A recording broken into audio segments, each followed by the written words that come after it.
বন্ধুরা কেমন আছেন? আশা করি অনেক ভালো আছেন। আজকে আমাদের পুকুরে আসলাম মাছ মারার জন্য। তো দেখি কিভাবে কতগুলো মাছ পাওয়া যায়। আগে কিছু মাছ দিয়েছিলাম, তো পুকুরটাকে একদম শিখে ফেলবো। দেখি কি মাছগুলো পাওয়া যায়, কতদূর কিভাবে কি। তো মেশিন সেট করতেছি, এটা মন্টু মেশিন।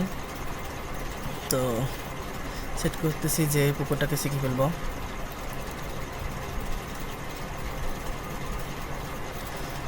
মেশিন সেট করা শেষ। তো এখন ফিতা দিয়ে বেঁধে স্টার্ট দেওয়ার পালা। ছোট্ট একটা টিউব দিয়ে বেঁধে নিলাম ফিতা, এখন স্টার্ট দিব। স্টার্ট দেওয়ার পরে যে ফিতা দিয়ে বেঁধেছিলাম সেটা আর থাকলো না, তো একটা বড় টিউব দিয়ে বেঁধে নিলাম ফিতাটা, জব্দ করে মজবুত করে, যাতে পরবর্তীতে এটা খসে না যায়। তো বেঁধে দিলাম। বেঁধে দেওয়ার পর এবার ফিতাটাকে যেহেতু একটু গুছাই গেছে, একটু শার্ট করা প্রয়োজন।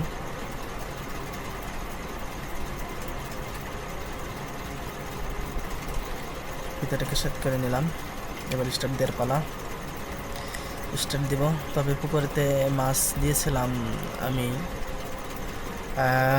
5-6 কেজি মাছ দিয়েছিলাম সবগুলো মিলে। তো দেখা যাক শেষ দোয়া মাছগুলো পাওয়া যায় কিনা। মেশিন স্টার্ট দিলাম। তো আশা করি মাছ পাবো। তো দেখা যাক। দেয়া মাছ পুটিকাপ দিয়েছিলাম, বুশ, আমেরিকান বুশ, এবং দিয়েছিলাম তেলাপিয়া। তো আশা করা যায় অনেকগুলো মাছ পাবো। এর আগের বার যেটা দিয়েছিলাম সেটাতেও অনেক মাছ পেয়েছিলাম।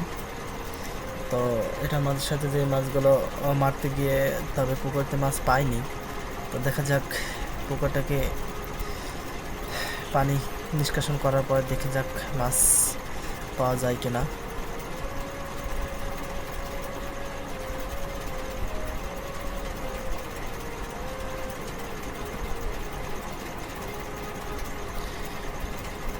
পুকুরে পানি বেশি নাই, হয়তোবা 10 থেকে 15 মিনিট লাগবে পুকুরটাকে পানি নিষ্কাশন করার জন্য। তো পানি নিষ্কাশন প্রায় হয়ে গেছে।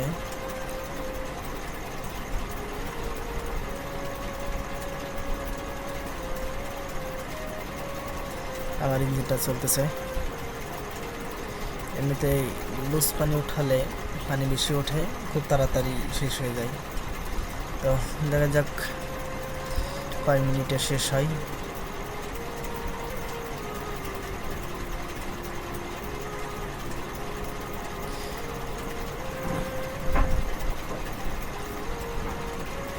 পানি নিষ্কাশন করার জন্য 15 মিনিট অথবা পার হয়ে গেছে। তো এখন মাছ ধরার পালা। আশপাশে যেগুলো আছে টাকি মাছ, যেগুলো আমরা গ্রামাঞ্চলিকভাবে টাকি মাছ বলে থাকি। তো টাকি মাছগুলো আর কি আশপাশ দিয়ে পানি নিষ্কাশন হচ্ছে। ওরা যখন পানি নিষ্কাশন হতে থাকে, পানি নিচে নামতে থাকে, তো যেদিক থেকে পানি নামে সেদিক থেকে তারা উঠতে থাকে। তো যেগুলো উঠছে ওইগুলোই আর কি ধরতেছি। কয়েকটা পেয়েছি।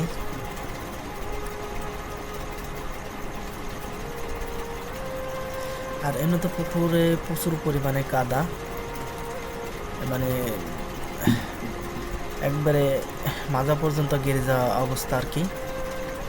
তার মধ্যে থেকে মাছ মারতে হবে।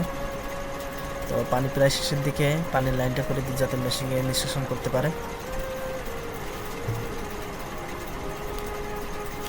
তো মাছ ধরার পর্ব শুরু হয়ে গেছে। তো টাকি মাছ যেগুলো অনেক চালাক, চতুর, এরা ধরা দিতেই চায় না। তো এখন মাছ ধরার পালা। মাছ ধরতেছি। মাছগুলো যে লাফালাফি করতেছে, অনেকগুলোই পেয়েছি। অনেক মাছ আছে যেটা উঠে চলে যাচ্ছে, আপনারা দেখতে পারতেছেন। এখানে টাকি মাছ আছে, অনেক কি আছে। পানি নিষ্কাশনের প্রায় শেষের দিকে। আমরা মাছ ধরতেছি। ধরতেছি বলতে যেগুলো পাশে আসছে সেগুলো আর কি ধরে রেখে দিচ্ছি। পানি নিষ্কাশনের শেষের দিকে হলে পরে আবার একটু ঝামেলা বেশি হয়, ওর মধ্যে থেকে হাওয়া টানে, আবার চেক ভালে যে হচ্ছে অনেক ঘোরা যাবার আটকায় যায়, তো সেটাই পরিষ্কার করতেছি। আর যেগুলো আছে সেগুলো মাছ ওই করতেছি। মেশিন এখন ইঞ্জিনটাকে বন্ধ করে দিব, মাছগুলো ধরতেছি। তো মাছগুলো ধরার পরে আমরা পুরোটা আপনাদেরকে দেখাইতে পারবো না, কারণ এগুলোকে ধরতে পুকুরে নামতে হবে, তো পুরোটাকে হয়তো বা দেখাইতে পারবো না, কিন্তু মাছ ধরার শেষে মাছ কতটি পেয়েছি সেগুলো হয়তো বা দেখাতে পারবো। তো এখন আমরা মাছ ধরার পর্ব শুরু করে দিব, যেহেতু অনেক বড় একটা পুকুরে একা যে মাছ ধরতেছে তার পক্ষে একা ধরা সম্ভব না, তো নামতে হবে সবাই। পুকুরে মাছ অনেক ধরতেছি, দুই চার মানে এক দুই হাতে দুইটা তিনটা একবারে ধরতেছি অনেক মাছ, তো ধরতেছি অনেকগুলো, দুই হাতে দুইটা ধরেছি। মেশিনটাকে বন্ধ করে দিতে হবে, তো যাই মেশিনটা বন্ধ করে দিয়ে আসি। তো যাই হোক, দেওয়া মাছগুলো অনেক মাছ দিয়েছিলাম, সেগুলো একটাও পাইনি, শুধুমাত্র একটা তেলাপিয়া পেয়েছি, আর বাদ বাকি যা ছিল সব টাকি মাছ পেয়েছি। তো দেখতেই পারতেছেন, আমাদের গ্রামের ভাষায় এদেরকে টাকি মাছ বলে থাকি সাধারণত। তো আপনাদের গ্রামের ভাষায় কে কী বলে থাকেন সেটা কমেন্টে জানাই যাবেন। তো এতগুলো মাছ পেয়েছি, মাশাআল্লাহ, অনেক বড় বড় পাইছি, ছোটোগুলো